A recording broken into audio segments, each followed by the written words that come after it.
Hoje o Mulher.com tem o prazer de receber o Dr. Fernando Medina Cunha, oncologista, e para um tema muito importante.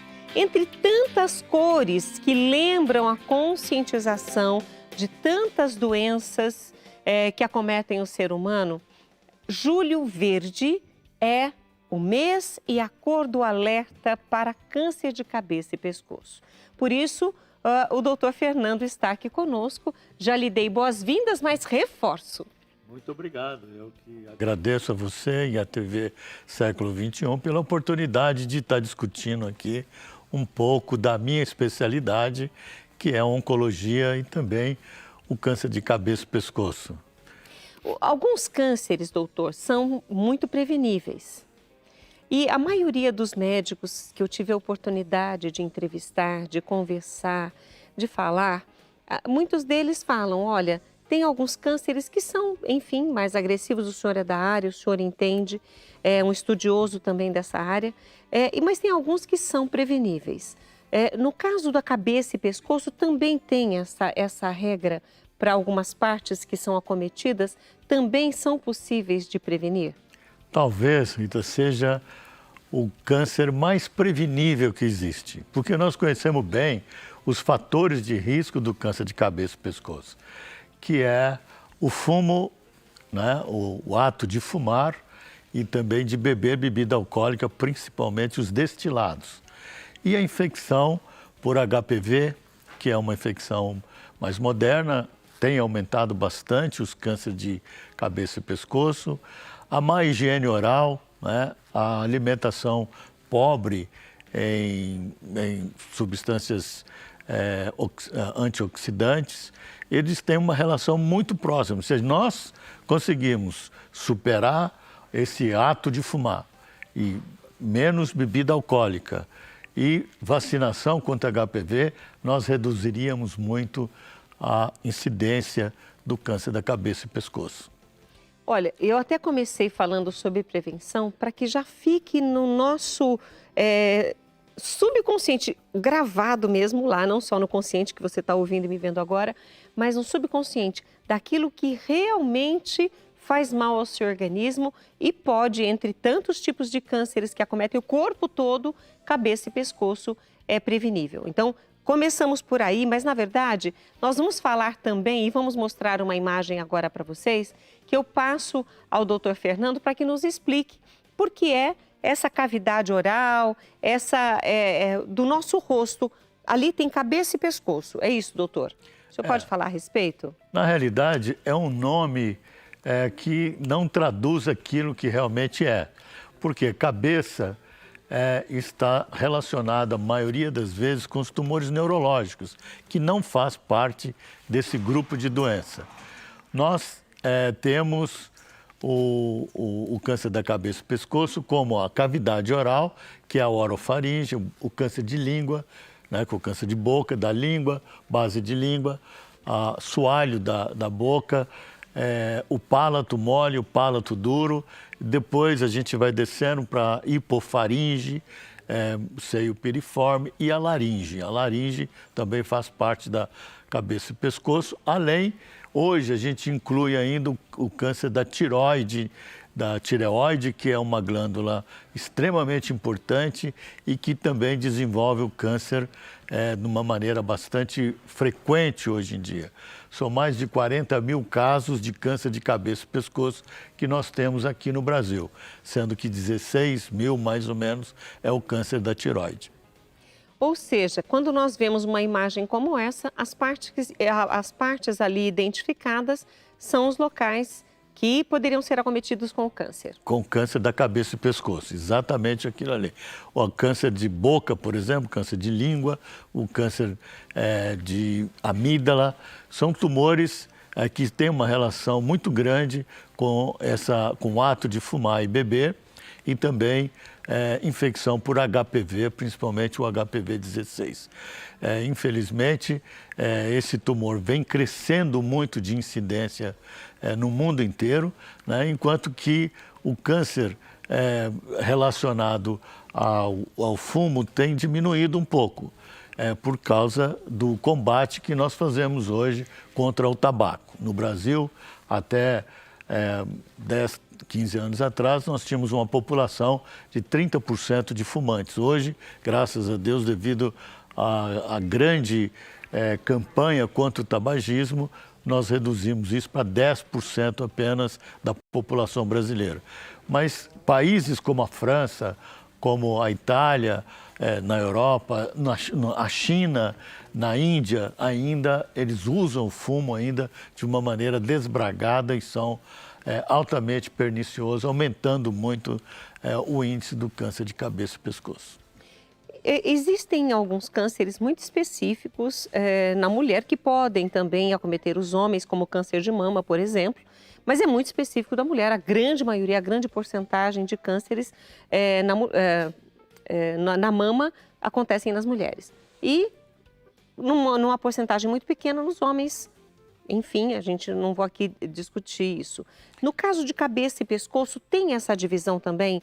Quem está mais propenso, pensando não só nos fatores de risco que o senhor colocou, mas homens e mulheres, tem partes em que pode acontecer com mais frequência? Sim, a mulher, por exemplo, o câncer da tireoide, ele é muito mais frequente na mulher.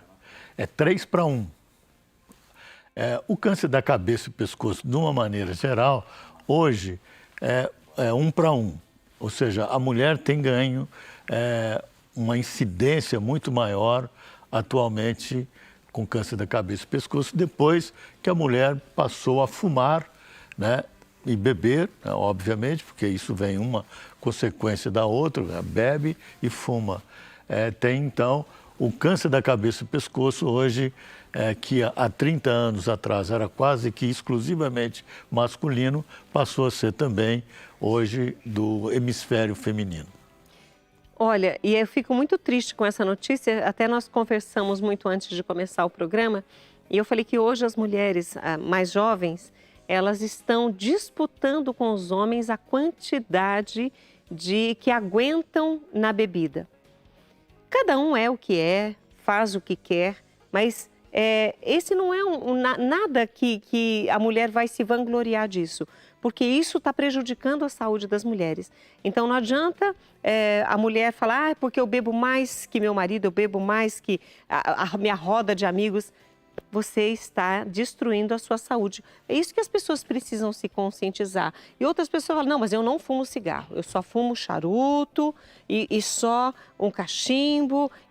Alguns homens também falam isso. Sim. Quer dizer, está tudo na mesma panela. Sim, é pernicioso da mesma maneira, não é? Porque o cigarro, o fumo de uma maneira geral, o charuto, eles têm mais de 4.000 substâncias tóxicas. E dentre eles, 400 e tantas substâncias são cancerígenas. E isso faz com que o tabaco seja o pior dos fatores de risco para a doença de uma maneira geral no mundo. Ou seja, não só na oncologia, não só para o câncer da cabeça e pescoço, mas para o câncer de pulmão, o câncer de bexiga, o câncer de pâncreas, além de infarto agudo do miocárdio, além de enfisema pulmonar. Ou seja, o tabagismo é realmente uma praga que traz para o mundo uma mortalidade extremamente grande. E o senhor, como oncologista, não só de cabeça e pescoço, hoje nós estamos falando de cabeça e pescoço por conta da data de ontem, que foi esse dia de conscientização, de alerta, né? E por isso trouxemos o tema. Mas o senhor com certeza viu muitos casos que a pessoa, se tivesse mudado lá atrás, não teria chegado a uma situação tão grave, muitas vezes até vir a óbito por conta de um câncer. Não tenha dúvida. A prevenção do câncer da cabeça e pescoço passa para a cessação do fumo, né? A redução da bebida alcoólica, com uma dieta rica em frutas e legumes, porque tem caroteno e que reduz, protege as células contra o câncer, né? Uma boa higiene oral, uma visita sempre ao dentista, né? E a gente conclama os dentistas para que fiquem atentos às lesões da boca, né? Principalmente da boca. porque às vezes a gente, a grande maioria das vezes, quando a gente descobre o câncer de cabeça e pescoço, já é num caso mais avançado e mais difícil de ser controlado. O câncer de cabeça e pescoço, no seu início, ele tem cura, ele tem jeito, tem solução e tem tratamento. Porém, a grande maioria das vezes, nós fazemos diagnóstico com paciente já em estágio avançado, estágio 3 ou 4. O que dificulta mais o tratamento. Sem dúvida, o tratamento passa a ser quase que paliativo nesses pacientes. E é uma doença muito triste, porque traz muito transtorno, não só físico, né? Como também o tratamento é agressivo, muita dor, às vezes tem que fazer uma traqueostomia, que é a respiração através da traqueia, tem que usar sondas para alimentação. Então, e traz, socialmente, é um câncer que traz muito transtorno para o paciente. O câncer, na sua grande maioria, é uma doença muito silenciosa. Quando a pessoa vai perceber, isso já, como o senhor mesmo disse, já está em um estágio mais avançado. Tem sinais que na nossa pele, na nossa cavidade oral, enfim, aqui na boca, que a gente olhando fala assim, olha, é melhor ir ao dentista, ir ao médico. O câncer cabeça e pescoço, ele dá algum sinal? Sim, dá. Normalmente é aquela ferida que não cicatriza, é aquela afta que fica mais de 4 semanas doendo. Então você deve procurar um dentista ou um otorrinolaringologista, que é o médico que faz o exame da cavidade oral. Algum sangramento na boca também, uma dificuldade de engolir, um gânglio que apareceu na região cervical, são sinais, né, já de uma doença até um pouco mais avançada quando tem um gânglio. Mas é uma doença que não é difícil de diagnóstico porque ele dói e às vezes a pessoa vai vivendo no dia a dia sem ter tempo, né, entre aspas, de procurar um médico ou uma pessoa que possa fazer o diagnóstico. É uma doença que é agressiva, ele cresce rapidamente, faz metástase, né? Ele dissemina para a região cervical, por isso é chamado de câncer de cabeça e pescoço. E olha, nós temos mais para falar, inclusive se você se encontrou nesse quadro explicitado agora pelo doutor, fique conosco porque nós temos mais para conversarmos a respeito e queremos ler aí a sua pergunta, tirar a sua dúvida. Intervalo, um copo d'água e a gente volta já.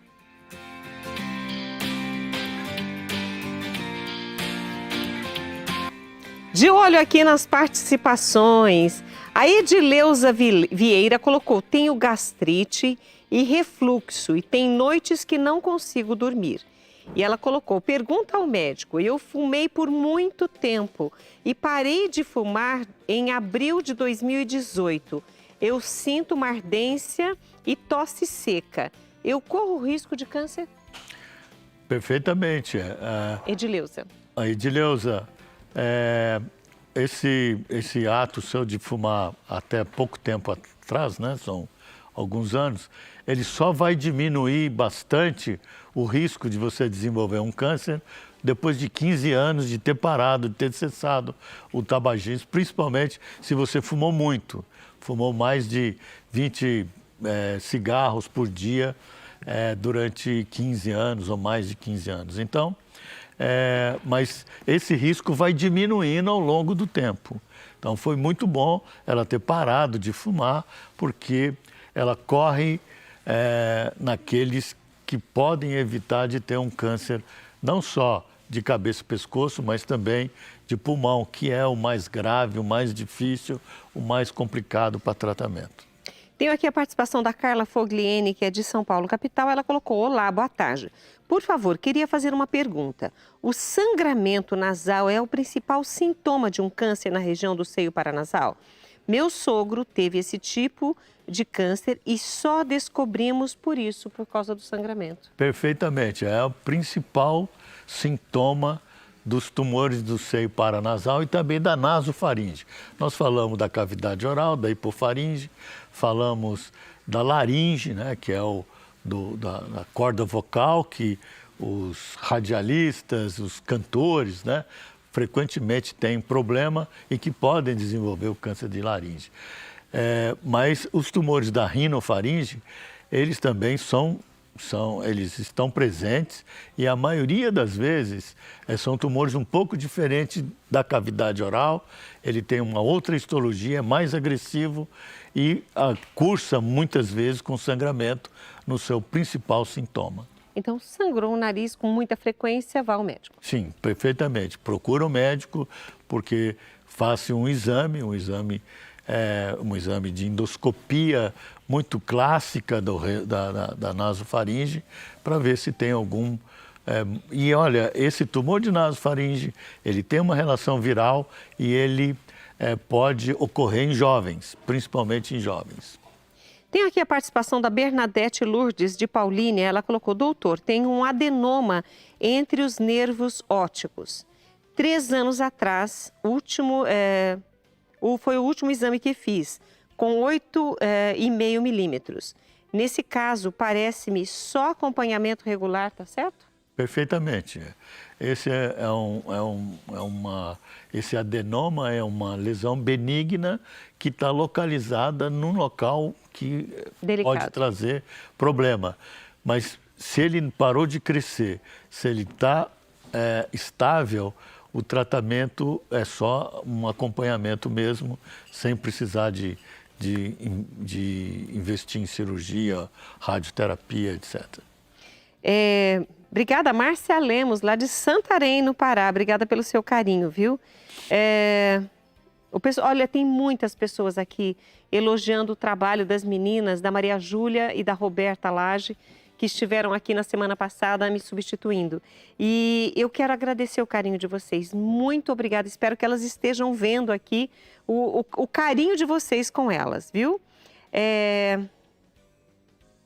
A Ana Vitória fez várias participações aqui. Eu não consegui entender aqui, Ana. Eu teria que voltar lá na sua primeira pergunta para conseguir entender o que está aqui. A Genice, tá uma pergunta para artesã, tá joia. Tem mais uma participação aqui, tem mais uma pergunta. Tá, aqui a Ana Vitória colocou quais são as principais funções e características do câncer de pescoço e de cabeça. Nós já respondemos isso desde o começo da nossa conversa. Falamos sobre os sintomas também. E nós falamos, doutor, no bloco anterior, sobre esse olhar diferente, sobre essa avaliação que a gente tem que fazer, essa olhadinha na nossa boca, pedir ao nosso dentista que também avalie, ou no nosso otorrino, enfim. Fazer isso com frequência, dar sempre uma olhadinha, principalmente aqueles que fumam, bebem e estão aí no grupo de risco. Sim, não tenha dúvida. Eu acho, a despeito de não ter, assim, na literatura médica, o rastreamento do câncer de cabeça e pescoço, porque, na realidade, aqueles que são acometidos, eles são uma população bastante conhecida, que é o fumante, que é aquele que faz bebe uso bastante, de álcool, né? Principalmente destilado. Né? Não é aquele que bebe um vinho no fim de semana ou uma cerveja e tal. Não, nós estamos falando daquele que tem hábito de beber bastante bebida destilada. É a cachaça, é o uísque, é a vodka. Esses são realmente bebidas bastante comprometedoras e, quando associado ao tabaco, é extremamente perniciosa e leva, a grande maioria das vezes, com 10, 15 anos de uso direto, a câncer da cavidade oral, da boca, da laringe, da faringe. Então, são tumores que têm essa relação próxima com a bebida.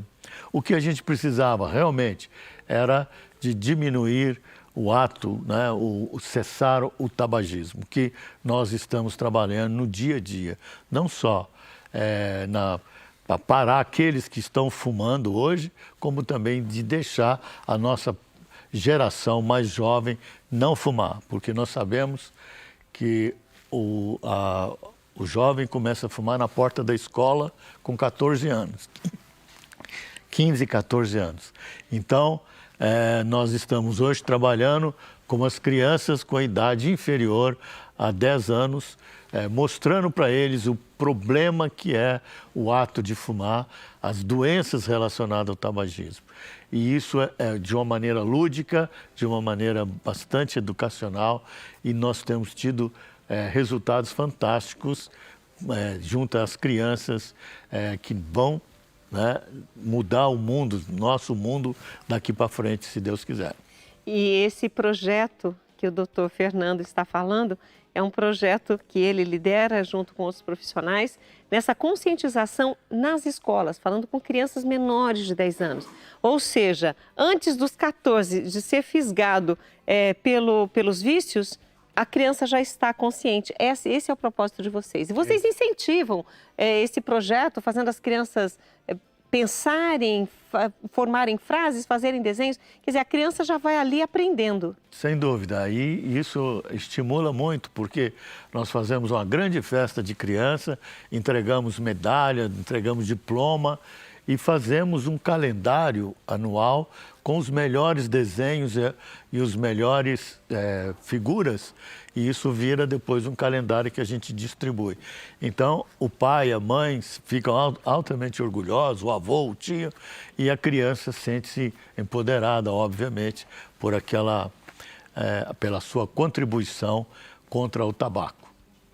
O Gabriel Bruscato, né, colocou aqui: o cigarro eletrônico representa o mesmo risco que o tabagismo em relação ao câncer de cabeça e pescoço?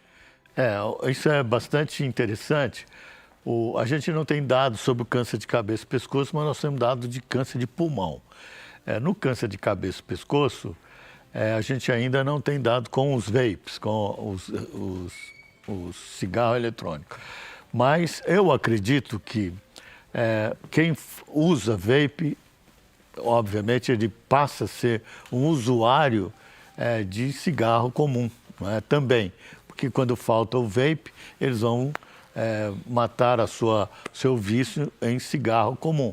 E o grande problema do cigarro comum é o alcatrão. O alcatrão tem, como nós já dissemos, mais de 4.000 substâncias tóxicas, com várias substâncias cancerígenas, e que distribui-se pelo corpo e são responsáveis pelo o câncer de pulmão, o câncer de bexiga, o câncer de pâncreas e também pelo infarto agudo do miocárdio, pelo enfisema pulmonar.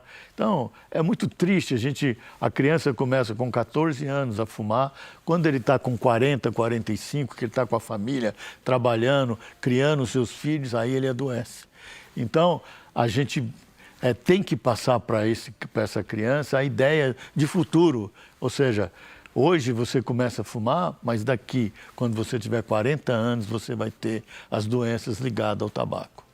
E nós estamos aqui hoje conversando com o doutor Fernando Medina, oncologista clínico, diretor técnico do Centro de Oncologia Campinas, o COC, e do Centro do Câncer de da Santa Casa de Piracicaba, a SECAM, e é formado pela Faculdade de Ciências Médicas lá de Minas Gerais, tem doutorado em oncologia, já está em Campinas aqui há muito tempo, foi professor da Unicamp, ou seja, durante todos esses anos, clinicando, ajudando pessoas e salvando vidas. Doutor, muito obrigada por estar conosco hoje. Eu agradeço a oportunidade de mais uma vez estar aqui na TV Século XXI, tenho vários amigos aqui.